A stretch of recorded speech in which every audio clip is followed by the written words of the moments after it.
All right, we want to take a few moments to tell you about one of our very good friends of the show, Aligned Health Center.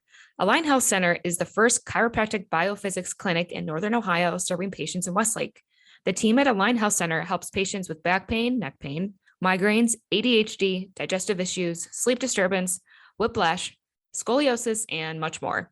The mission at Aligned Health Center is simple: to help people in Westlake and Beechwood areas achieve the best possible health and overall wellness.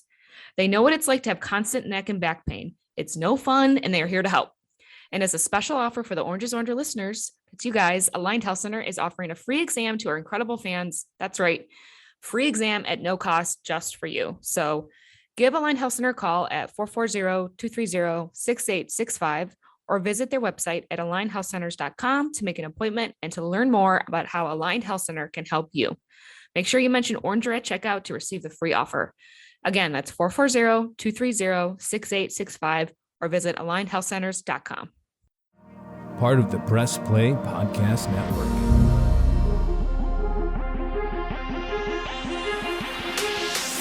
45-50, 45-40, run, William, run!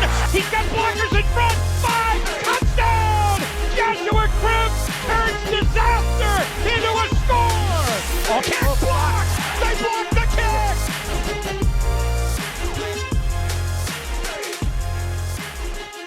Finally, it is week 6. Like, jeez. Oh God, I can't take the positivity today. I can't do it. They're literally 2-3. You know how many other teams in the NFL are 2-3? A bunch. I'm aware. Yeah. I'm aware. So it's right there. It's everything is right. One game out of first place in the division. Like, what are you mad about? A lot. I'm mad about a lot. And how you're not mad is shocking to me because... Well, I'm not, you know. Why would they... Listen, you can't let millionaires ruin your day. Well, ain't that the truth? But millionaires run quite a bit of things that ruin people's daily lives.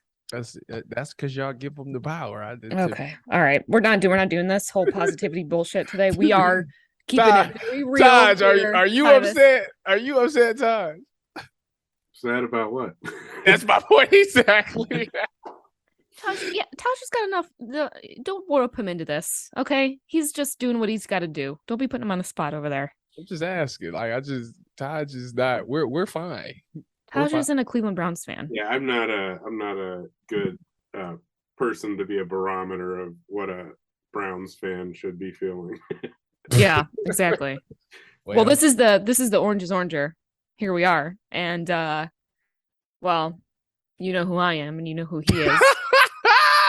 Listen, Holly, you really I feel some type of way right now. You really dampering the mood with this right now. Good. I hope I am. It's just I not hope that, I am. It's not that serious. It's really not. It's not serious, but it's annoying and it's frustrating. I get that. It's just a whole bunch of things that can be fixed. And you know what? I went on this rant. I was texting you after the game and whatnot. I went on this rant about how, you know, who really the one position that really got to get fixed. Like, like our linebackers are inexperienced. Yeah. Okay. And I think that fundamentally they're not that great.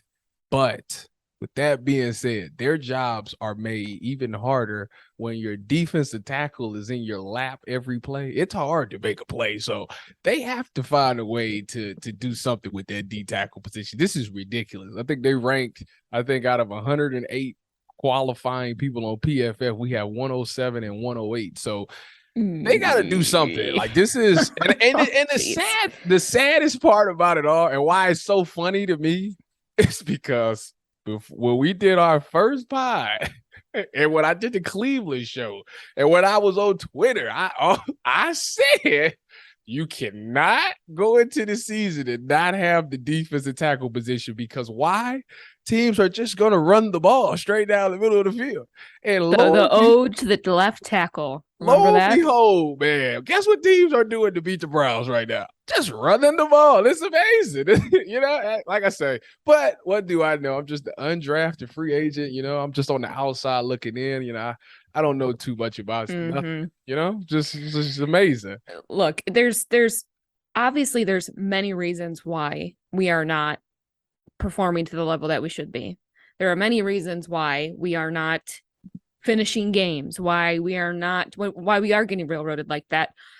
Tyvis, we are in a desperation mode. I mean, we have Andrew Berry making calls on game day. Game day. Yeah, he couldn't take Burning it. that midnight oil. Couldn't take it no more. He couldn't take it no more. And clearly, it's not like this just he decided that day to do that, right? Like this has been in the works. And I want to ask you eventually here how much blame does go to Andrew Berry. But before that, we talked last week a lot about really the pulse of this team, what's their identity, their reliability, what's their consistency. But outside of Nick Chubb, I don't know what their consistency is. There's no real sense of urgency. There's no real physical attitude on the field. I think it's a couple of players on the team that's actually doing well. I mean, you got to think the offensive line is playing really well. They are. Jedrick Wills, as much criticism as he's getting, he's actually been playing really well the last few weeks. David Njoku is showing that he could be a really good tight end in this league. He actually is making catches, making some big plays. Stretching. You're okay. Amari Cooper is definitely he does his thing. He does what he's supposed to do. I mean, we still always had questions about that other wide receiver. Our wide receivers are better than I thought they were going to be so far. I mean, the whole offense is really, coming into this season, we were thinking like, let's just hold on to the ball, run the ball a lot and manage games. But they actually do a great job of putting up points. So I really can't blame the offense on anything. I mean, we came into the season thinking that the defense was going to have to carry the team. And it's actually been vice versa. His offense actually has been the one. Well, that's scary. It is. It really is. But you know what? It gives you when Deshaun Watson comes back, it makes you think like, man, with D. Watt back there, if they're putting up 28 points with Jacoby, then with Deshaun, and they can turn into a really big shootout. So that's a positive outlook on it. As far as the defense goes, I just think it's a bunch of big time players on defense who aren't living up to their big time hype. And I think, a lot of people are living off of last season. Myles Garrett's supposed to be a DPOY, and I get that he's not 100%. Totally. I get that 100%. But like I said, when I compared him when you look around the league and you compare him to other guys, like Michael Parsons has not had his quarterback for weeks. And for some odd reason, his level of play has raised. Now, granted, I can say Myles Garrett has been hurt. I get that, but now I'm giving him the last week? 2 games. Okay. He missed one game. We talked about you and I texted about this. He's not been any real. Right. He's been one sack away from breaking the record since week 2, and he still hasn't broken. That says a lot for a guy who's, like I say, a DPOY candidate. So I don't think he's lived up to that hype. Denzel is up and down right now. He's not consistent. He started off concussion protocol right now, isn't he? Yeah, he is. He started off the game with a great pass breakup on Mike Williams, and then it was kind of like, he was just out there for the rest of the game. The secondary has not been the strong suit. I think I still believe that it's a bunch of players that's just misplaced on defense, and you could blame that on coaching, you could blame it on scheme, you can blame it on whatever you want to blame it on. But I don't believe JOK is a Will linebacker. I do believe he's a Sam linebacker. And the difference between Will and Sam is the Sam is usually can be removed from the box. That's where Taki plays. He's to the field. He can cover really well, and they can send him on blitz. And I think JOK is actually a good blitzer. I don't think J3 is a post safety. I think when you look at his highlights with the Rams, he was always in the box around the ball. When they actually asked him to blitz this year, he actually got home. So I think that he's being misused. And when you put him in the post, he ain't going to make any plays because the post safety don't really make too many plays. And I think you're doing your defense a disservice.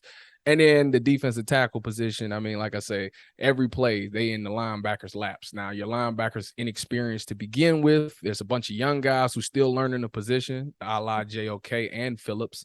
And it's hard to even do what you got to do. Like you're supposed to get to your gap, but your gap is coming to you.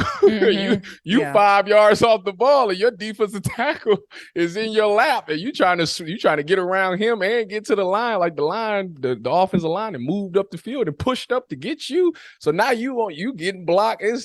It's a mess, man. And like I say, the defensive tackle position, like Jadeveon showed some relief. He got in the backfield a couple of times and set some edges, but outside of him, man, it was not good. And I think that's the playbook to beating the Browns is running the ball right now. And everybody, like Atlanta, showed it, and everybody is just going to continue to do it until they figure it out. Yeah. We gave up 238 yards rushing to the NFL's worst rushing team. I've never heard that in my life. We also, do you know that we've given up 50 points in the fourth quarter in the first 4 games? Well, we only gave up 3 this last game.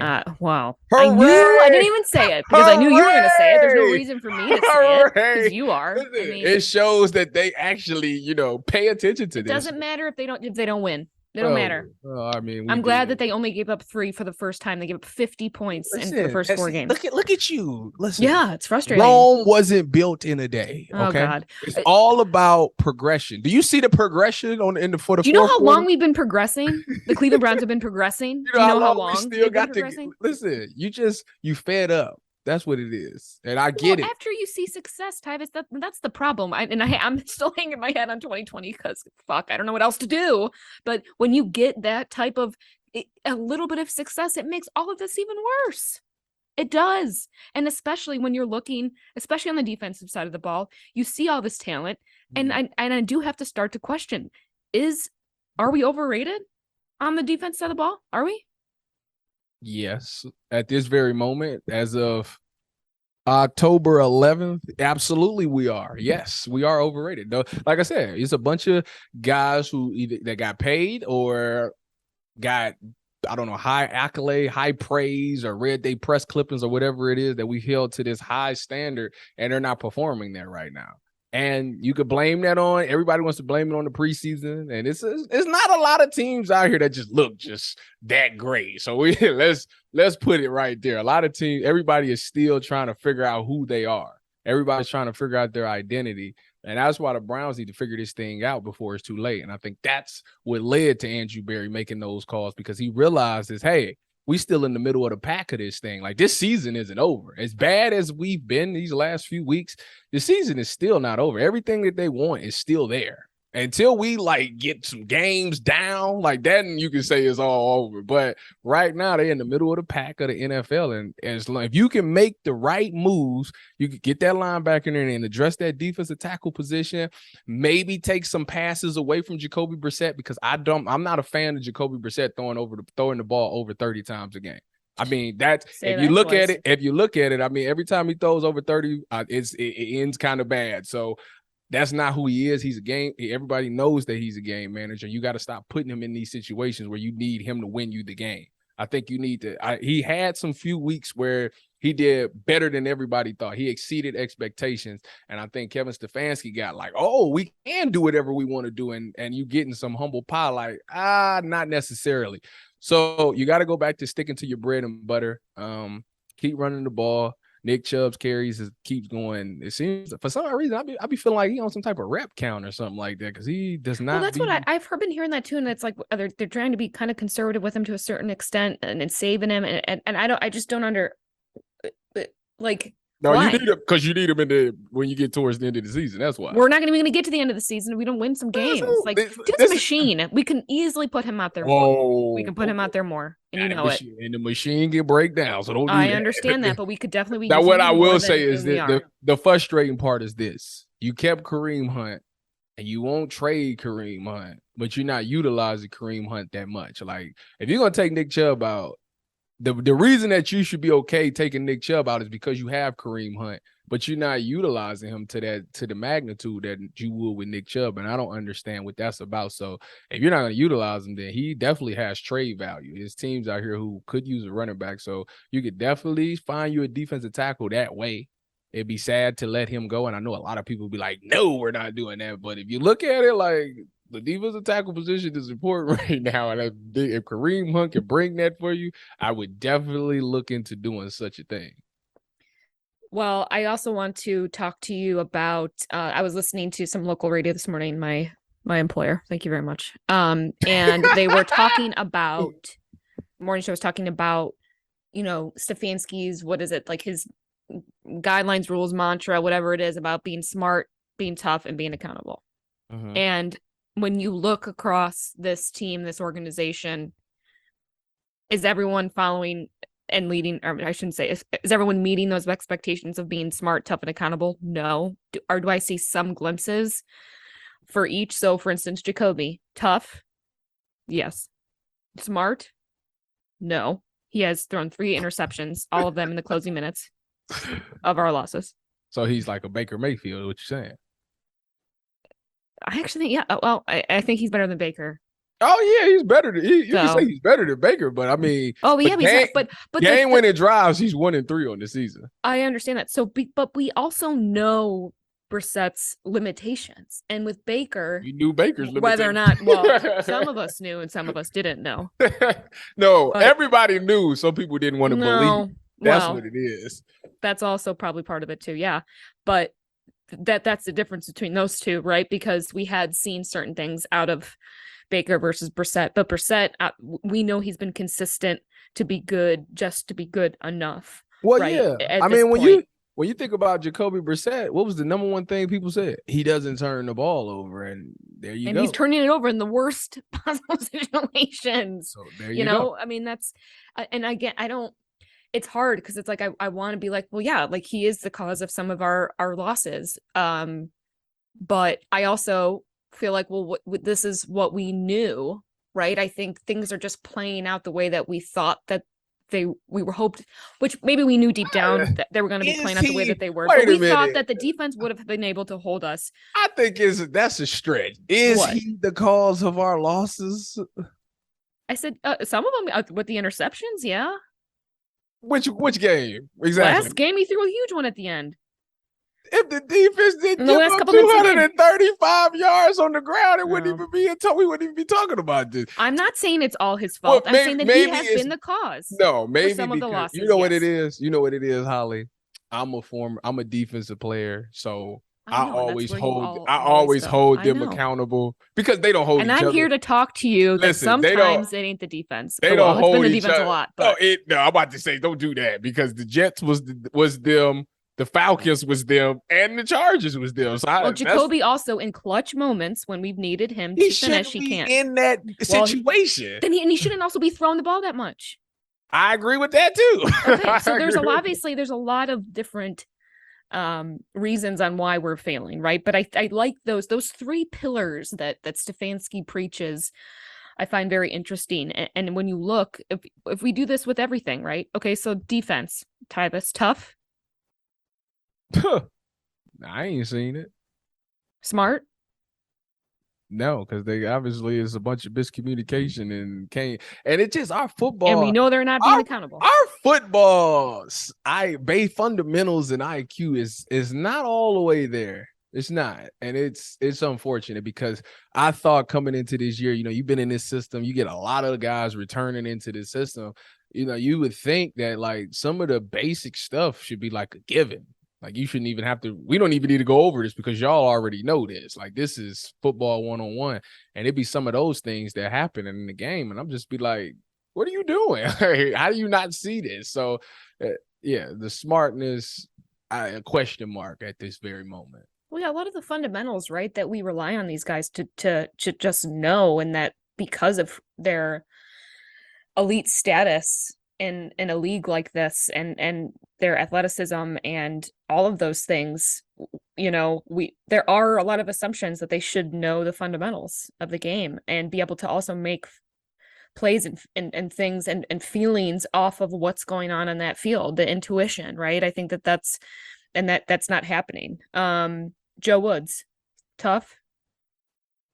No. I would know. I would know. Smart. He got this job, so he got to know something.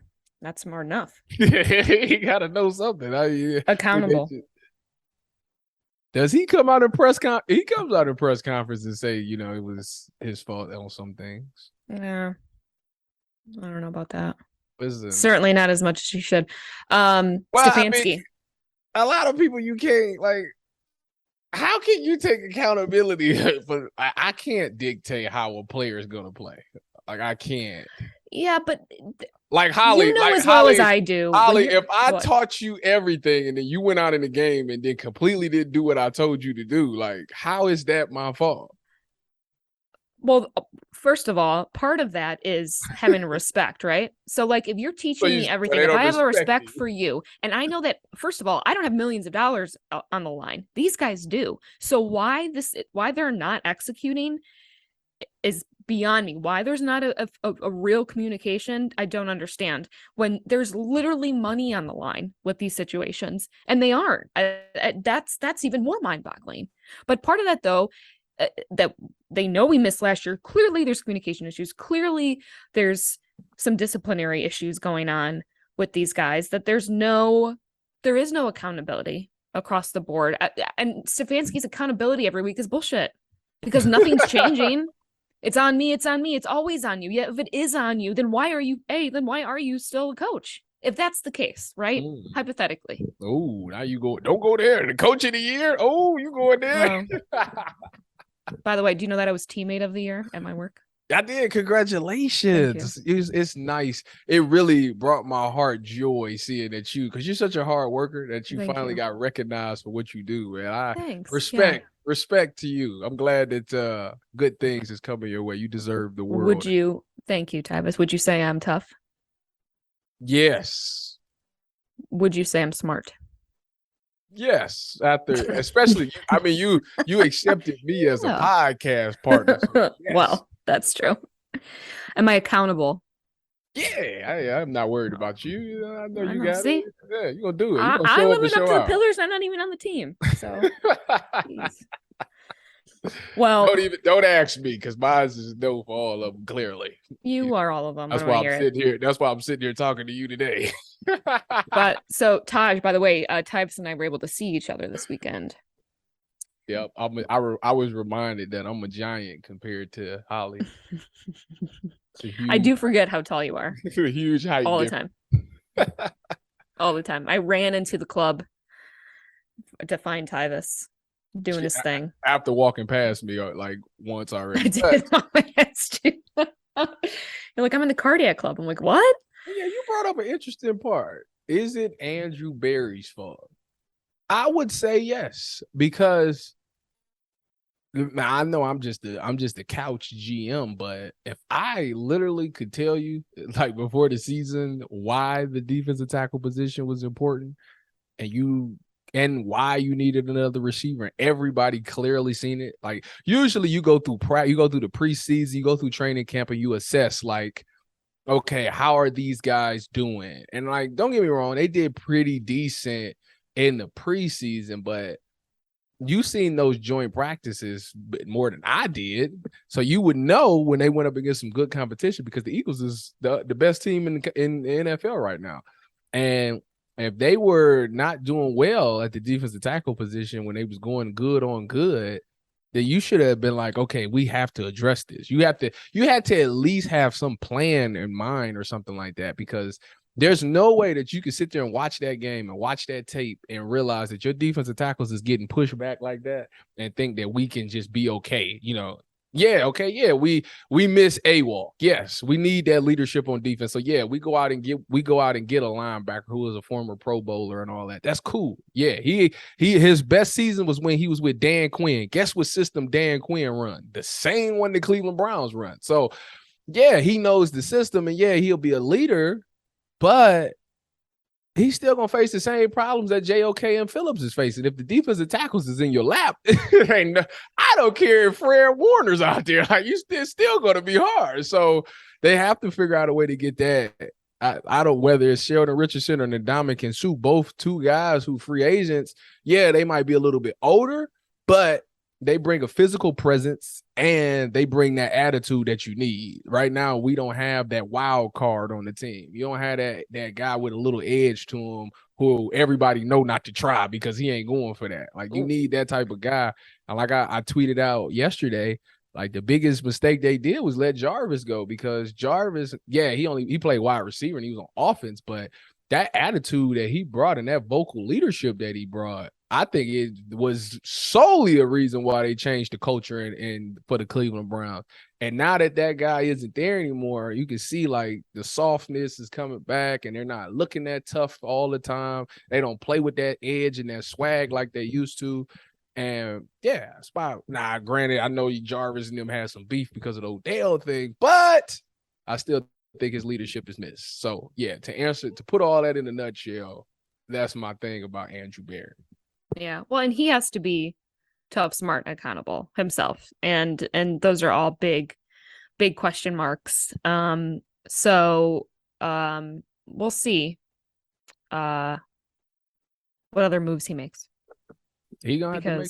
He has to do something like that. Now you see, he does. He did get the practice squad dude from Atlanta, the defensive tackle, but like you need. Which I don't know. I just was doing some more research on it.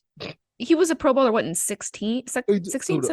The linebacker. Yeah. Debo. I think it was 17. Deion Jones. 17. Yeah. I don't know. Yeah, I'm not as hyped maybe as some other people have been with him, and also we don't know when he's like gonna play. You know, he's got to pass the physical. I would imagine in the next couple of weeks. Yeah, I mean, I'm glad. I'm not gonna complain that Barry's making some moves because obviously it has to be done. I'm available, so that's you are available. I know. I come in there as long as you can be here to record the Oranges. I tell it like it is. That's the thing about me. I hold everybody accountable. I don't care who it is. I tell Miles Garrett, listen, you tripping, bro. It is what it is. I'm in the business to make people better. I don't care about hurting people's feelings. That's been my motto. Yeah, but a lot of people aren't like that, and clearly you got to care enough, right? And I just don't even think that these guys care enough at this point. I don't know if it's about each other, about Joe Woods, about the organization. I just wish I could be a fly on the wall to see like do y'all check each other? Because if you my teammate and you my brother and we cool like that, like this my dog, like y'all say. You check your dog. I was like, if he's tripping, you'll be like, hey, bro, what you doing? They're not as close as we think they are. Clearly not. Clearly not. Because if it was me, as a rookie, I was checking Sherm, Cam, and Earl, and they looking at me like, who is you? But I'm like, hey, I just like to hold people accountable. I want to see people do the best that they can do. I don't want you to be out there dogging it. And like I said, now that I'm on the outside looking in, people say that I'm bitter because I'm not playing anymore, which is asinine. That's never even entered my mind about you. People think that they say, "Oh, you're on the outside looking in. You're just bitter and asinine." You're way too positive. It drives me crazy. What do you mean? You're very pro. So anytime I give some constructive criticism, it comes to people think that I'm hating. Well, you know what now too, Tyvis, is that you're when you make it to a certain point, right now that you're more known and all that, you are. I'm not known. in Cleveland, yeah, you are. You're growing in your career. So more and more people are hearing about you, knowing your background, and the more you say, the more people have to try and disagree with it. And that means you're making it. I strongly disagree, but that's all right. Well, you're allowed. I'm usually right. So I'm not in this business to be record. I just want to be honest with fans and educate people and tell people how it's supposed to look and what to look for. And I'm here to complain. Yeah, I don't complain. I am. I'm here. I'm here to bring it all to light. There's nothing to complain about. Like, what do you mean? They're in the middle of the pack. There's a lot to complain about. You're crazy. Y'all, people are upset because this is the team that could be 5-0, and that's where y'all at. Of course, we should have capitalized on this for the first 5 games of the season. 100%.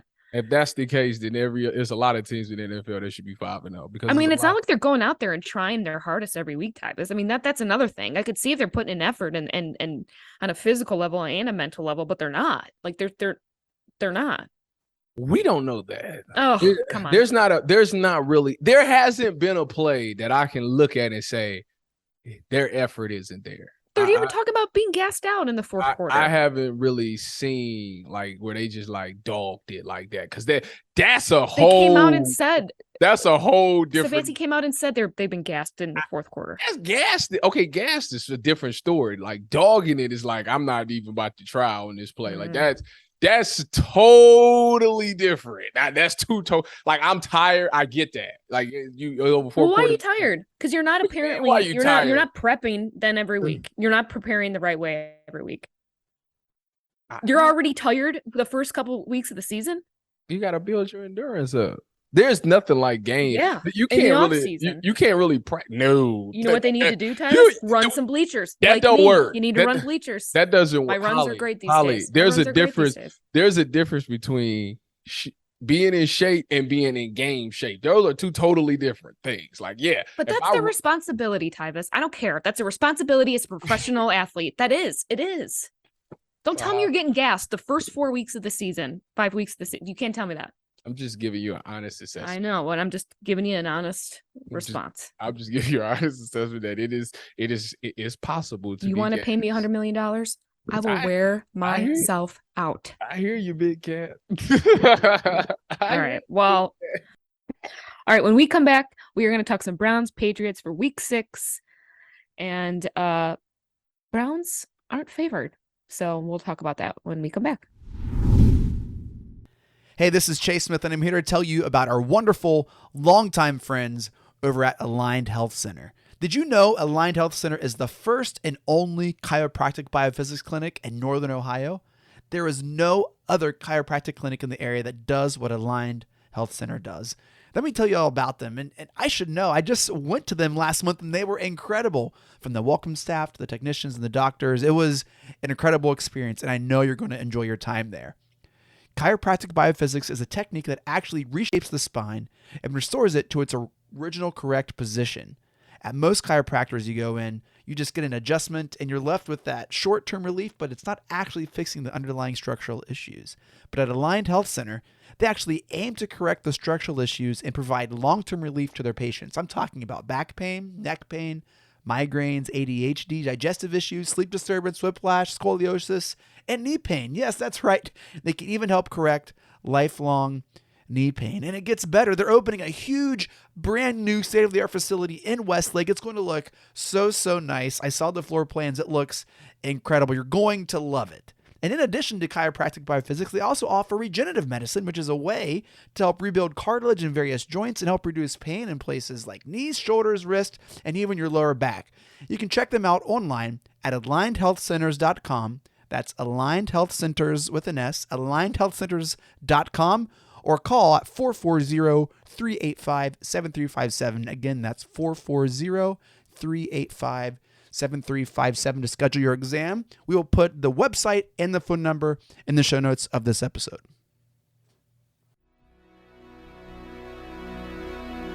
Hey everybody, it's Sam Amico from Cavs on the Break NBA podcast. Be sure to give us a listen for all your Cleveland Cavaliers recaps, analysis, breakdowns, draft talk, free agency. The list goes on and on. Give us a listen, Cavs on the Break NBA podcast.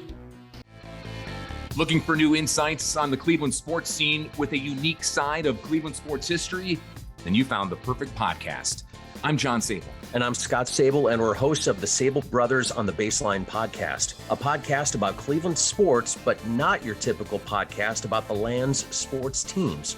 Join us as we embark on a journey of sharing a unique and historical side of Cleveland sports history with the help of some former Cleveland sports stars and other historical figures. All right here on the Sable Brothers on the Baseline podcast, part of the Press Play Podcast Network. All right, we are back on the Orange is Oranger Cleveland Browns podcast. I'm Holly. That is Tyvis. I have not really calmed down from the previous commercial break, but here we are. I don't know why.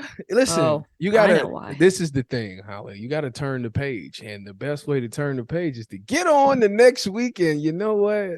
I know it's the Patriots are dinged up right now, and they dealing with some injuries with Harris and at the quarterback position. It looks like it could be a very winnable game. Okay, now the Patriots, we've been every game this season. So far. I mean, every game is going to be. This is the NFL. This isn't college. This is the NFL. So there's a shot to beat every team. Okay, so coming into this game, at least you got the benefit of the doubt. Now, the one thing, they're both 2-3. The one we thing are both about, coming in even. The mostly. one thing about the Patriots is this. They always historically play great defense, and they do run the ball. So they got to figure out a way to stop that. And now that Bailey is in there, I don't know how comfortable they are with opening up the playbook. So it'd be kind of like your Jacoby Brissett thing. They're trying to just have him manage games and really run the ball heavily with Stevenson since Harris will be out. And this team just got to come up and make tackles, and them defensive tackles got to figure out a way to win, like to not get blown off the ball. And it starts with not being high coming out your stands. You need to fire out low, because Perion Winfrey is one of the guys that's notorious for standing up high, and they put him on rollerblades. So he has to get that attitude. He has to fire low, and he has to hold his ground. If he can do that, I think the linebackers can be free flow enough to make plays. And now that they're receiving all this criticism from everybody, especially if they check their phone and they just so happen to hit that blue bird and check their mentions, I know I know it's blowing up. So if that's what they need to get mad or get some motivation, and they need to check in and read those comments and get out there and have a better game. They got to bounce back. They got to figure out a way to salvage the season, because like I say, everything is still there. It starts one game at a time, and they have to figure out a way to win this game. Well, and especially coming off of a major shutout that the Patriots had against the Lions last week, 29-0, and shut out the NFL's number one scoring offense. Granted, it's the Lions, but you never want to count out Bill Belichick. And also on top of that, they had an awesome performance with a number of clutch situations and plays. The Pats D was pretty phenomenal. They had some major stops, and a lot of them came on the 6 of the 4th downs that they faced. So, they better come out. Listen, they got skunked last year by the Patriots. I was going to say you better listen. You got to write that wrong. It was bad. 45-7. You got skunked by they didn't wipe the floor with us last year. So this some redemption game. This the redemption song. They got to come out. Even Kevin Stefanski got to look himself in the mirror and be like, listen, I failed y'all last year, but there's no way that I can make that mistake again. So you got to get this team ready to go. Whether you post that, if I was them, I'd do the Ohio State. I'll post that score up in the locker room, and I'll play video clips of them scoring on us last year, all on the videos in the facility. So every time they look up and look at the TV, it's somebody getting scored on or giving up a bad play. Because what it do is it pisses you off. And it's like, all right, you going to do me like that? All right, I'm going to show you something on Sunday. So now you got that attitude that you need. It's sad that Urban did us like that, but it worked. Well, and you need a little bit of tough love, which I don't think is a terrible thing at all for these guys. I know a lot will also depend on whether or not Mac will be starting, if he's going to be back or not. I know it's been a day-to-day as of right now when we record this. Nothing's come out yet, but I don't know. I think they got some zappy fever up in New England. I kind of liked him coming out. I didn't think he did well at the combine. I thought he looked pretty bad. But them stats, his college stats, I think he got the record for most passing yards or something like that. Like he threw the most passing yards or something, most passing TDs, something. It's something that he did in college that was like, I was like, oh yeah, for sure. And I knew he would end up going somewhere like the Patriots where they'll utilize him. So I don't think he's a bad guy. I just think he needs to, once he gets the flow of the game, and they were chanting his name up there. Yeah, he become more smarter and understand the game. I think he actually could be like I ain't gonna call him Tom Brady, but he can be a guy who could be successful in this league. Mm-hmm. Yeah, but he's short though. I think he's short. Well, what do you mean? Short quarterbacks always are really successful. Look at Baker Mayfield. You had to throw that one in there. Oh, I had to. Come on. You also set me up because you send me texts of clips of him just totally just. Oh. I knew you were upset, and I knew that if you saw that, I knew that would cheer you up. You'd be like, well, at least we don't have to see him do this in Cleveland. So, it's true. I mean, boy, like you said the other day to me, like you take those rose-colored glasses off of having him on our team and you're like, wow, yeah, he really is not good. I mean, and we really were trying to make this work. And it wasn't happening. But and then he gets his head coach fired down there. So. Well, his head coach is getting fired. I know. I'm kidding. I just wanted to throw that out of it. I mean, I'm not totally kidding, but partly kidding. But after reading, so for this weekend, some of the Patriot players were talking that, I'm sorry, for last weekend, they were talking about some of the preparation they did, obviously, was looking at, the holes in the tape of the Lions. And that was, for them, was the third downs. And, they're either going to go for it in the fourth down, which is very similar to the Cleveland Browns and Kevin Stefanski, since he loves to go for it on the fourth down. So I worry, we talk about every week really trying to expose, obviously not expose, we've been exposed, right? And we should be fixing those things. And I think you even said on the post game, Tyvis, about like, you work that out, right? And you fix those things, right? Until you get it right. Like that. That's it. And that's the thing that I don't understand. Like, as a coach, we're not doing how do you? I get that we're on a time clock. Like, you only got like 2 hours to be on the field and stuff. But how are you comfortable moving on and it's not fixed? Like, I don't get that. Like, no, if we got to spend the whole 2 hours running one play or one formation, we need to run it because they're going to do that. And I don't understand how y'all just, all right, you know what? Don't worry about it. We'll get it. Y'all will get it by game day. No, that's BS. That's why it keeps happening. Yeah. And that goes back to the discipline, Tyvis, because really some of these guys that are the leaders, right, that aren't executing when they should be and making those stupid decisions, none of those guys are getting benched. I don't think within this regime any player has been basically benched for any type of performance. Well, they outside of this front office in general they really believe. First of all, Stephen Kwan hit a home run, so we up 1-0. All right. But this front office really like stand behind the players that they have out on the field. Like, they, no matter if they do good or bad, like, they got their back and they gonna ride out with them. And that's, like I say, as a player, you like that and you respect that, but like, somebody got to look at the big picture here. And it seems like that's not what's happening. You would think that would be a general manager thing, where you got to look at the big picture. Like, this guy's not getting it done, so we got to move on. Every team that I've been on, that's what it is. If he ain't getting it done, we're going to have to find somebody that can. But for some odd reason, the Cleveland Browns, because we drafted you or because we signed you, like, we're committed to you. That's a Barry thing, though, too. That's what I'm saying. But it's like, no, you got to get somebody in there that's going to get it done. I don't care if you sign him in the first round. Like, if he's not getting it done, then you got to get somebody in there, because now you messing up, you jeopardizing the rest of this season. And they gotta, like I say, the tough love thing. You know what? That's actually more motivating. You pull them out and put somebody else in there. I guarantee you, whoever you pull it out is gonna go extra hard in practice that week because they trying to get their spot back. Now you building up a competition. Now you bringing out fire out of them, and now you getting the best out of these players. But the fact that y'all riding with them and y'all just patting them on the back, oh, it'll be all right, you'll get it. Like, no, no, this. You ain't raising kids. This is grown men. like, stop it. Not the way I was raised or you were raised. Right? They told me to Elsa get off the pot. Oh yeah, absolutely. Well, like we said, it's going to be, it's a relatively even matchup, except for the fact that the Patriots are actually favored coming in. So it's a little surprising about that. It's early in the week. No, what do you mean? Rightfully so. They got Bill Belichick.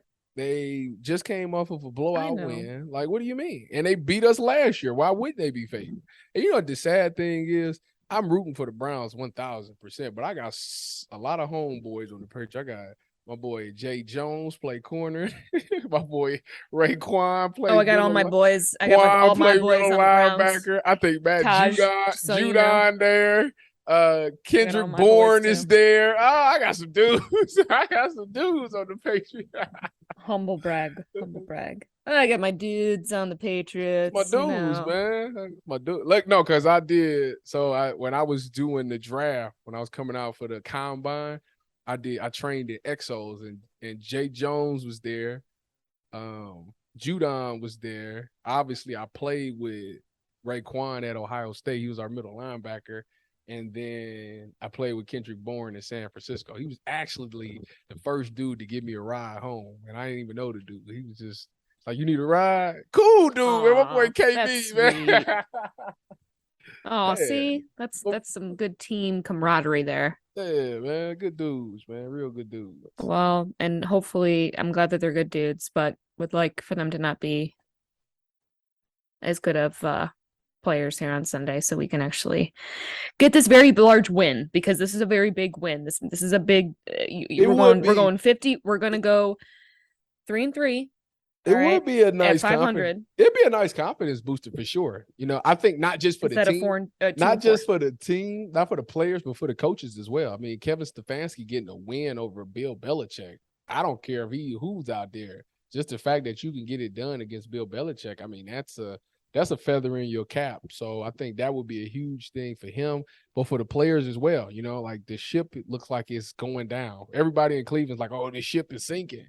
You got a chance to like right the wrong, like get to 3-3. We 500 now. You know, we can start putting together a little win streak. It's gonna make it. It would make a big difference with this win. You know, it's been no secret that we've been getting exposed every week. And yeah, it's about time they start making some fixes. I think Stefanski said this past week that I don't know what he's gonna do, but he was saying he was getting involved. He was gonna start to get involved. On the defensive side of things to a certain extent. Don't know what that means, what that looks like. Any ideas, Tyvis, of what he might mean by that? Like getting involved on the defensive side of the ball? Yeah, like he basically said that he was going to be stepping in to a certain extent. I shouldn't say stepping in, but just looking into what's going on the defensive side. My only thing is that, you know, I think as the game is progressing, you know, right now, so head coaches, that's offensive play callers, they really can't pay attention to what the defense is doing because they're too busy making checks and adjustments and having to get things ready. So what he means by that is, you know, finally he's going to probably let AVP, you know, make those adjustments. You know, obviously on the headset, they'll be talking about things, and then when the offense comes out and the defense goes on, instead of him meeting with the offense, he'll actually pay attention to what's going on defense, flip his switch to the defensive side so he can hear what the communication is between the coaches. And, you know, now he'll be like, listen, this is what him being a great offensive mind, he'll be like, listen, we look weak here. We need to do something for this. They're looking at this because if I can see it as an offensive play caller, then you best believe that they can see it as an offensive play caller. So now he can give some input on that and help out in that situation. I think that's what he means when he says he's going to step in. So basically it's as simple as him flipping his switch and being in the defensive communication and giving input and saying things that he see. Because right now it's going to take everybody on that whole coaching staff to get this defense corrected. It looks that bad. And like I said, I was saying it wasn't Joe Woods, it was the players, and I still stand on that. But I can see how it could be Joe Woods as well. I just think that the personnel that he got doesn't fit the scheme that he's trying to run, and he has to realize that. Like it's a tough pill to swallow, and it's something that a lot of coaches have to adjust your thing, because in your mind, I was gonna say, because doesn't that on him too, partly to adjust, right? Yeah, that's what I'm saying. Also adjust, and but him to adjust. You got the number one example I always bring up is Josh Allen in Buffalo. When Josh Allen was in Buffalo as a rookie, this is the offense we running. Josh Allen wasn't succeeding in that offense. So you know what they did? You know what we're going to do? Scrap that whole offense. We're going to run an offense that's tailored to Josh Allen. And now look at Josh Allen. So what you got to do as a defensive coordinator is, this worked in San Francisco and this was successful in San Francisco, but I don't have the pieces here to run that. So now I can't do that. I have to do things that work for us. For example, like when if you ever paid attention to our DN, you ever pay attention to our DN, this formation cracks me up when I see it. We run wide DNs, meaning our DNs is in a wide, so that means they're outside of they lined up way outside the tight end or the tackle, and they're leaving the D tackles in the middle alone with the linebackers. And you can't, if you had some great defensive tackles, that would be perfect. It'd be perfect. It'll work like a bug. But if your D tackles is getting blown off the ball, now it's like, this is really dumb. So they gotta scrap that formation. I don't never want to see that again until they get somebody in there that can handle it. Because Myles Garrett and Jadeveon Clowney is your best thing, and you got to keep them inside. You got to keep them as close to the defensive tackles as possible because teams is running it down the middle. So yeah. Yeah, and chances are they're going to be doing that again on Sunday. So Sunday, Tyvis, let's talk predictions. What do you got? 21-17 Browns. Okay. Let's hear yours. What you got? 28-17. Who's going to be the big I'll give you it. Who's going to be the big playmaker on Sunday for you? For the Browns? On offense? Either. Let's see. Big playmaker. The big playmaker will be on defense. It'll be Jadeveon Clowney. Jadeveon will be the one because they're gonna run the ball with Ramondre Stevens, and they actually pass it to him out the backfield as well. So I think they'll shut the run. They'll do a good job with the run because they'll overemphasize that. And as long as Jadeveon, they're not gonna run it to Jadeveon's side because he that deal. He been that deal. So they gonna run it away from Jadeveon. He got to chase some things down. Offensively, I like Jay Jones, my boy. Amari Cooper is different. Like they gonna put him in man to man sometimes, but a smart person knows not to leave Amari Cooper 1-on-1. I think DPJ's. I think DPJ is gonna have a good game. It's gonna have to be Donovan Peoples-Jones. Yep. Yeah, he's my pick for sure for this game. Especially at least for the offensive side. But I just think in general he is my he's gonna be my shining star. So we'll see. But I guess you said 27-17. No, I said 21-17. Oh, sorry, 21-17. What's the spread? They're favored by 3. Okay, yeah, 21-17 Brown. I'm really torn on this one. I just you got to see it before you can start picking them to win, huh? Yeah, I know. I mean, I'll try to. I'll end it on a positive you was note. right. You was right last week. No, I picked. No. I picked the Browns to win last week. No, you didn't. Didn't I? Oh no, I did pick the Chargers. You're right. Yes, I you did. But before that, I picked them against the Jets. That's what I did. So it's Jets, lost, Chargers. I'll say win. I'll say they'll win. Sure. I'll say 27-24. 3 points. Sure. I mean, I don't know. It's a crapshoot. I really have no idea. And that's going to change too if Mac plays. I just need the defense to play, man. Like it's like I would like everybody to play. I'm glad that you want the defense to play. And I don't have all a about beef with the offense. I really don't because they putting up 28 points. Like that's I a don't lot. have a major beef, but I do have some. I mean, look, I guess here's the thing. Like I said, I don't know what we expected, right? I think we are seeing exactly what we talked about would probably play out. But when you saw these glimpses of Jacoby and other, for most of the game playing well, but then obviously not coming up in these clutch situations, he's proving obviously that he is a backup. So what do we expect? Was ready to make him QB1 when Deshaun came, but I wasn't. How do you Come feel? on. What if the Browns is out of playoff contention when Deshaun comes back? How do you feel about it? I don't know. I wouldn't be surprised. And at this point, like I think the Browns are expecting that. And I know that he's trying to do what he needs to do right now because he does see the potential and you want to continue to be competitive. I want to try and still be competitive at this point. I don't want to throw it away, but I think, like I said, that was the expectation. I think when Deshaun got those games, my first thought was this season's done. This is a throwaway season at this point. And I think that if that's what it ends up being, then that's what I thought it was going to be in the first place. And I think a lot of us don't want it obviously to be that, but I think that was the initial reaction for a lot of people when they said that Deshaun was going to be out for 11 games. I'm gonna leave you with this, and then I'm done talking. Dak Prescott got injured.